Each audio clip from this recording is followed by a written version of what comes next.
Hey everyone, it's Will, Gamer Dad, with another video for you. So first off, I'd like to give a shout out to one of my YouTube members, Isaiah.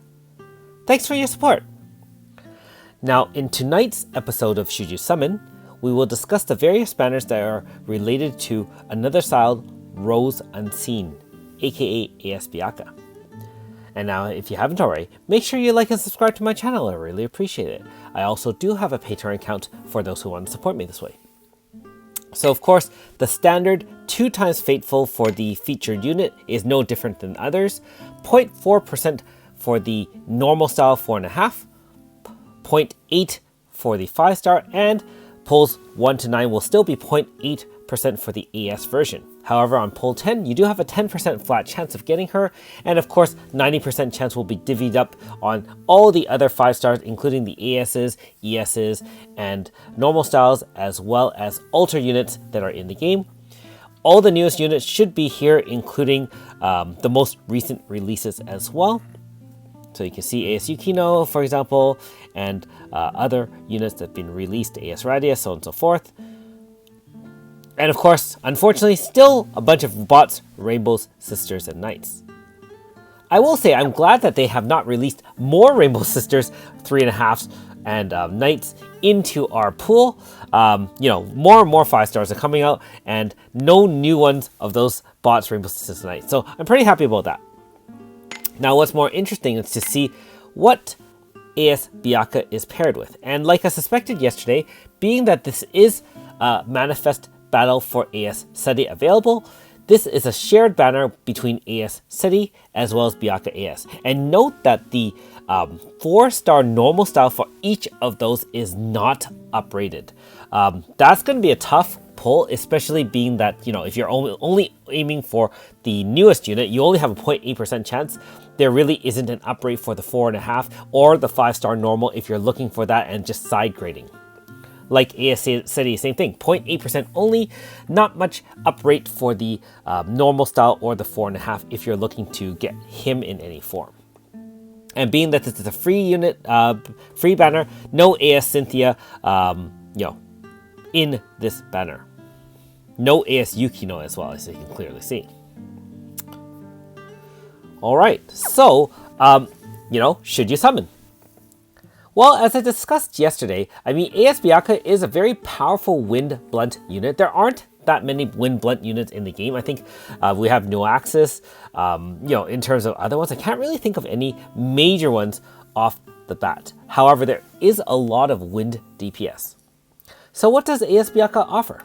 Now, first of all, when she VCs in, she does increase her own power and int by 40% for up to 3 turns and activates her optical camouflage.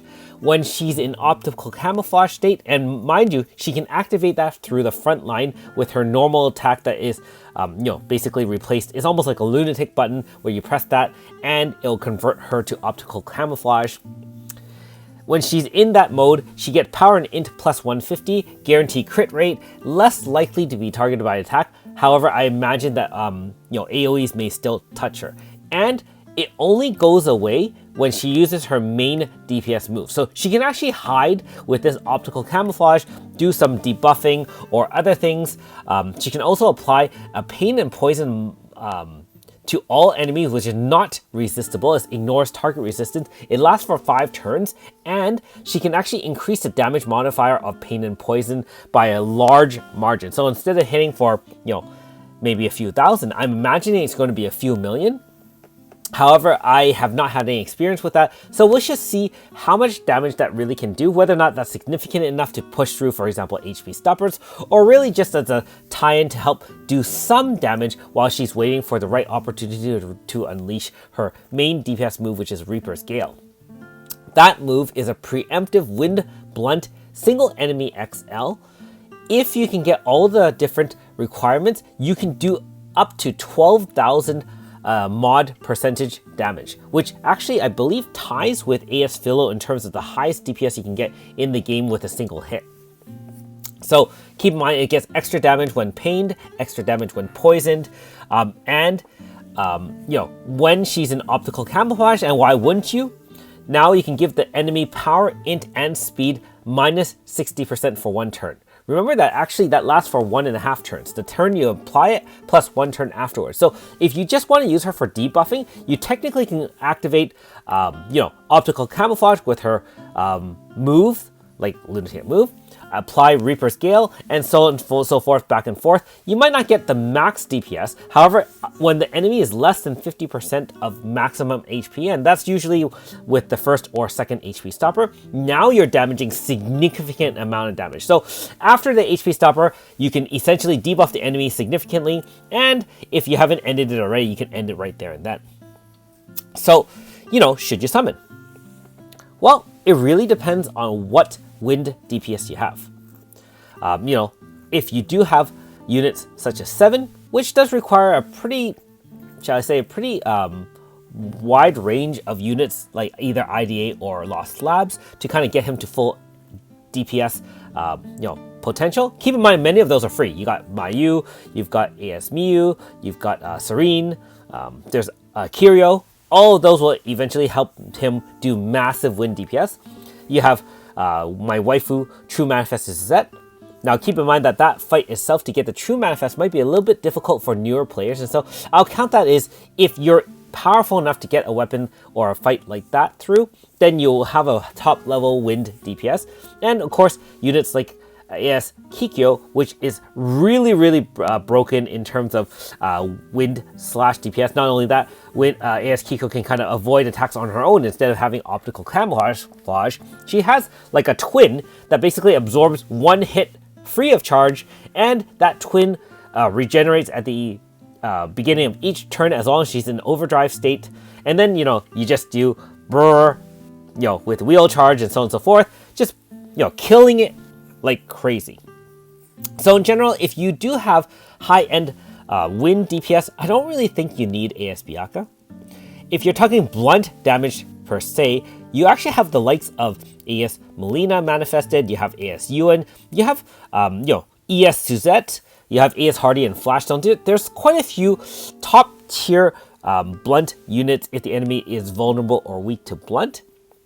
And so again, unless you're missing specific needs that AS Biaka can supply, then I would advise to save your stones for a future banner. I think there are much more powerful or useful units in the future. Now that being said, hey, looking at AS Biaka, we already know she can be waifu material for many of you out there. And so if you're summoning for waifu, I have nothing to say. Waifu, supersedes and trumps all other summons in that sense. In terms of the fact that you have to split it with AS Seti, that also decreases the chance of getting AS Biaka, and so the banner value drops tremendously in that sense as well. Of course, if you want both units, AS Seti and AS Biaka, and say you have none of either form, hey, you can throw a couple of thousand stones at it, keeping in mind, again, newer and arguably more powerful units are on their way, and so if you are newer to the game, I would advise against it. You can always catch up and summon other units later. There are still pretty good units in the banners that are available right now if you're new to the game. Ally Encounter Weapon Resonance will probably be among the best one. ASU Kino is pretty good as well. And for those with very few zones as a newer player, ES Claude is great. So, I wouldn't really do that in terms of summoning. But that being said, let me know in the comments below what you decide, whether or not you're going for it, not going for it, or you're like me and going to grind out the treatises. Remember that I do have a Biaka 4.5. You probably don't remember because let's be honest, it's kind of sitting in my roster unupgraded. Biaka herself has a manifest, but I haven't side graded my 4.5 to a 5, so I haven't even done that manifest, much less thought about getting AS Biaka. And now that being said, I believe there is something else we have to discuss as well. Let's just take a look here. Not sure where it is. I think it may be in the store here. Oh yes, it is. So, the other part of this should you summon is not really a summoning video, but more on whether or not you should spend money on the premium starter set. First time only. So obviously that means it's only one time per account, and each account I believe is tied to their own Play Store account, whether or not it's iOS, Game Center name, or I think for Android they have their own kind of unique account. And so you can't really do more than one switch between those and so on and so forth. That being said, let's see what we get. You do get 1,000 paid stones. Now remember, these are paid stones, can be used for any paid banner.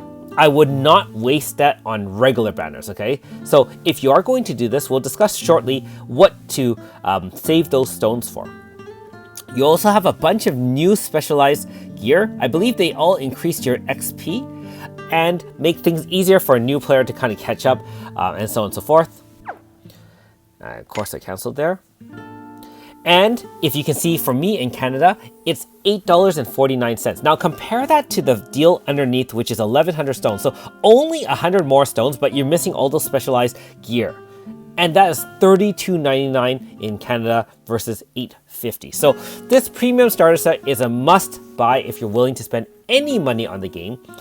I think this is probably the best value out there. I mean, there obviously is some value in buying, like Guide of the Land, Guide of the Heavens, depending on your needs and whether or not you like having extra light or shadow every month to put on a character. But this one is a great deal. No reason not to buy it unless you're just like me, trying to be a strict free-to-play just for the kicks. I myself, like I said earlier, am not going to partake in that, only because I just want to continue on as a free-to-play and see how far I get. So hopefully that gives you some ideas as to what to do, but in terms of saving for that 1,000 stones, use the 1,000 stones in the future. Save them for what we are always waiting for, which is a Star Dream. Those are very rare and they are basically a guaranteed paid selector. So you want to save your 1,000 stones for that, especially if you're not planning to buy more stones again. Or you can save for a really limited special deal where sometimes you get 1,000 paid stones for things like the Twin Destinies, where you get 2 5-stars for the price of 1. Stuff like that.